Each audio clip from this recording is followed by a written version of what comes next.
What's going on, ladies and gentlemen? We back again with another one. Yes, I know. I've been gone for a little bit. Had a personal issue that I needed to take care of.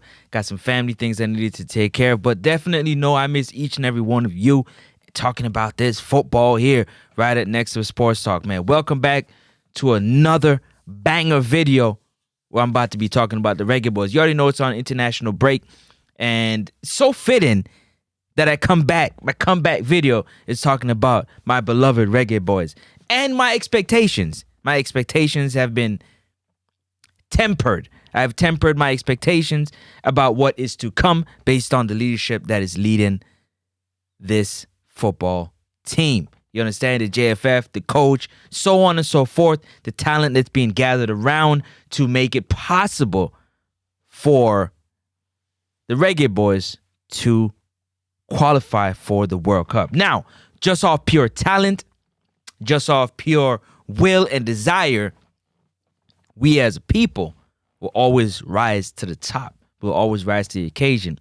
But it would be so much easier if we have more than one, more than two, three or four people helping to build the football to that level to where it's sustainable for the next 15 to 20 years. We don't want to qualify for the World Cup and be the whipping boys. Go to the World Cup and just be walked over in the first week of the World Cup. We are on the plane going back home to Jamaica.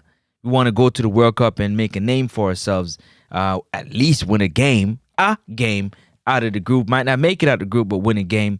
But with the talent that we're gathering right now, there's not enough time to properly prepare them. Mentally prepare them for the journey they're actually going to be taking trying to qualify for this World Cup.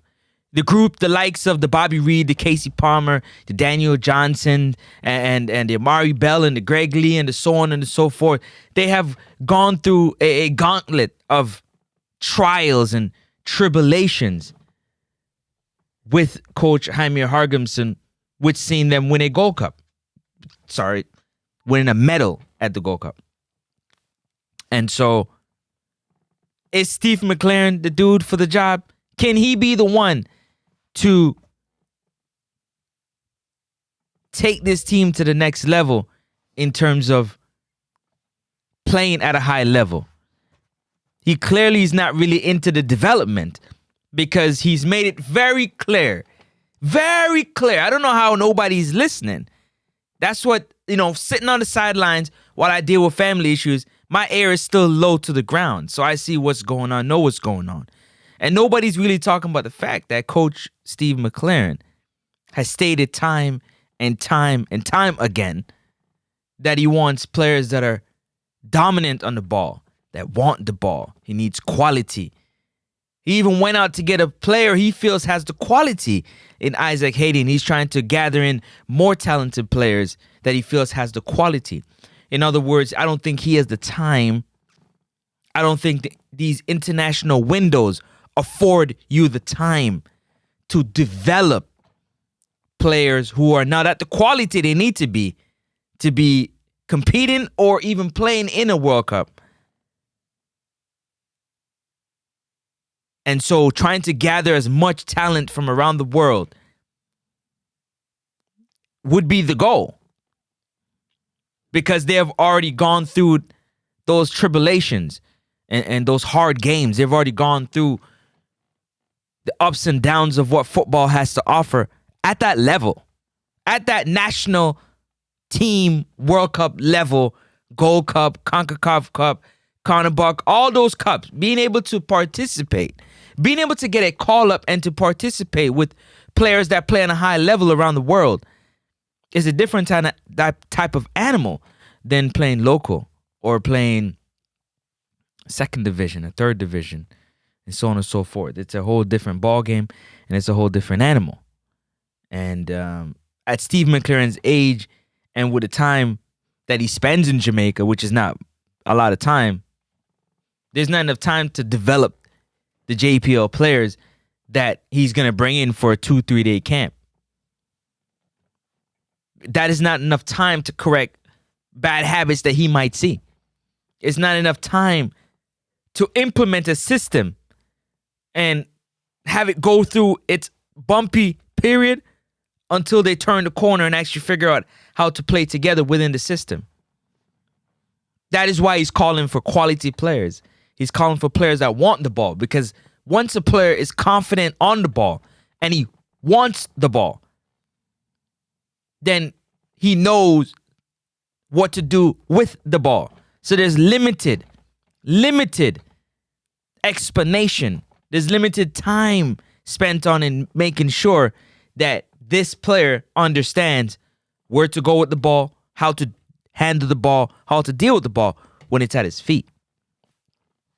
So giving Coach McLaren, at his age and stage in his football career, a group of players that need development and tell him, qualify us for a World Cup, to me is unfair. The powers that be on the island got to make the job easier for the coach to go out there and coach. But, if a carpenter or a plumber, an architect, a chef, a mechanic, if they don't have their tools, the right tools for the job, it is almost impossible. Not to say it's impossible, but it's almost impossible. And the work is going to be of a very low quality because of the lack of equipment, the lack of tools. So I believe if you give Steve McLaren the type of tools that he needs, the players that he's looking for, might be able to create a stellar run at this World Cup qualifier. But if you put him at a developmental stage, he's now developing players.